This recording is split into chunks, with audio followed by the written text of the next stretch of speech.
Hello, my name is Lieutenant Craig Stroop with Tullahoma Fire Department. Today we're going to talk a little bit about Halloween safety tips as well as fall safety tips.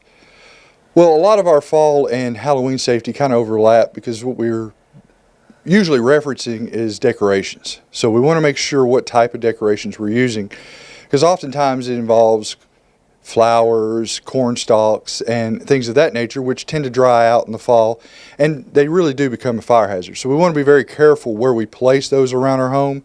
We want to make sure that they're not close to a light source.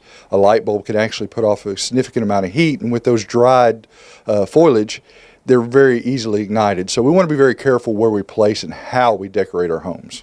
Well, if we're using incandescent lights, a lot of options really boil down to using LED these days.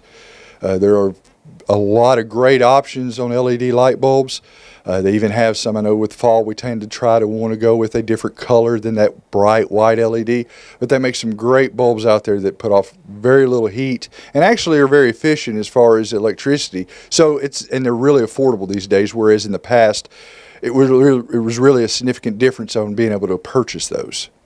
With decorations, you want to make sure that we don't place decorations that block our exits to our home. So we want to make sure that our windows are accessible, that we can exit through the windows if we had to escape in the event of a fire.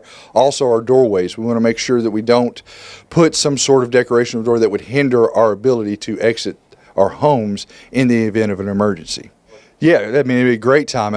Halloween and fall very much overlap. A lot of our decorations are the same, unless we're getting into a lot of just the specific Halloween decorations. But what we want to be mindful of when we're talking about Halloween and with our children is we want to be very careful with our costumes. It's real easy to go to Walmart or a thrift store somewhere and make up a costume, but we want to make sure that they fit properly.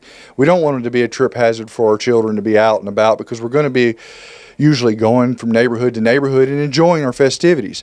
We also want to make sure that if that child is wearing a mask, that it is sized somewhat properly to where they can see where they're going.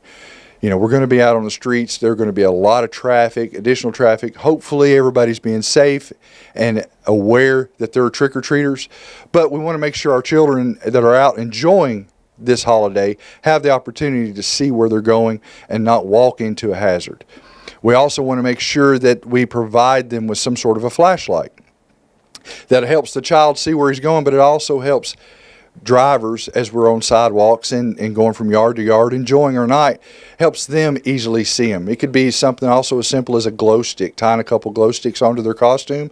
It makes them more visible for everybody involved and just kind of eases a little bit of the stress of the night and allows everybody to enjoy it safely.